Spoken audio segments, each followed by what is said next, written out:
Welcome back to The Income Generation. I'm Dave Scranton. Of course, I'm here with Jeff Small, as well as our good friend and guest, Tim Sparks, founder and president of Sparks Financial Group, a retirement income store located in Lexington, Kentucky.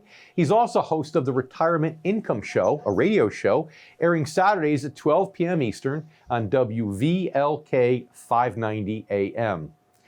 Tim, you are an income generation version. Thanks so much for being here as part of the show. Nice being here. Thank you for inviting me. Okay, so we're talking, of course, about Halloween and some of the scary stuff that happens in Halloween. But what are some of the things that you find people are coming into your office every single day that they're most scared about with this whole COVID-19 crisis? Well, as of recently, as a matter of fact, I just got a phone call just the other day from the radio show, and it might have been because I had brought it up on the show about the elections. And I think a lot of people are very nervous about the elections right now. If Biden gets in, we have a change of leadership.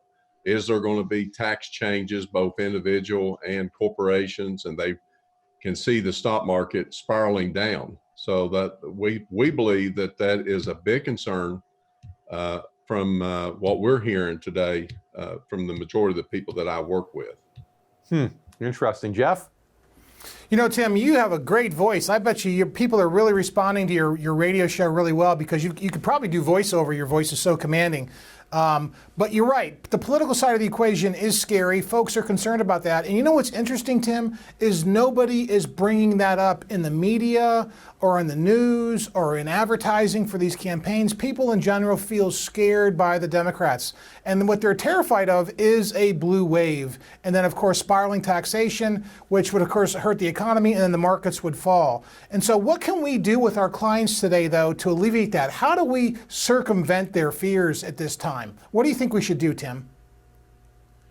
Well, I think the public, first of all, they're not educated on this topic of income.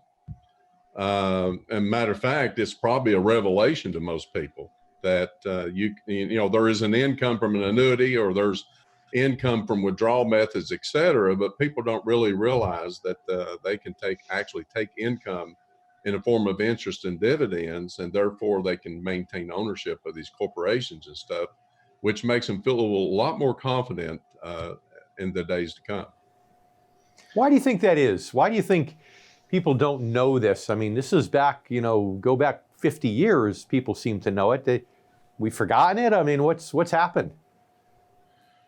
I think so. I think, and not only that, I think a lot of it is the industry is really promoting more of the flock or the herd mentality is still going for the easy way of getting people convinced to buy, the mutual funds or the ETFs. And of course, the ETFs in the last 15, 20 years have grown in popularity. And I think a lot of that is more industry standard today, in my opinion. Yeah. Unfortunately, it's a lot of giving a lot of advisors a permission slip, if you will, to get lazy and not really do money management anymore like you do. So, okay, those types of tools, though, are okay for younger folks. But how far out of retirement do you typically tell people they should at least start philosophically making the change from a growth mindset to a more income mindset? At what point? Well, of course, a lot of people that call in, sometimes it can be 3 to 4 years out, or sometimes at the end of this year or whatever. But we find that based on some of the research and studies that I pay attention to, Wade Fowles, somebody I've always followed over the years, and he talks about the sequence of return risk. And I think it should be started at least 10 years or at least before retirement. And then, of course, the first 10 years of retirement, I think they're the most critical. Yeah, you're actually a little more conservative than me. I say 10 years out as much as, as far as that. So 30 seconds left. People are concerned today about everything going on with COVID and all the uncertainty, elections and so on. Psychologically speaking, what's the best advice you can give our viewers and our listeners to calm those fears, to keep the right mindset moving forward? I think people should get informed and educated and understand all the tools that are available to them, and not just stay limited in the ideas of the firms and stuff that they're working with. And from a negative side of things, if you grew up in the 1900s all the way for like 60 years there, it was a bad time to be in America, because we had the Spanish flu, which by the way killed 50 million people, and you had the Great Depression. We had all these challenges, but the good news is we did get through all of those those bad times that people face. So good advice, Tim. Number one, stay positive, focus. We will get through it. And number two, educate yourself. Education's never bad.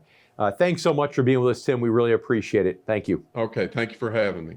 You stay with us too. We have more coming up in just a moment on the income generation. Be right back.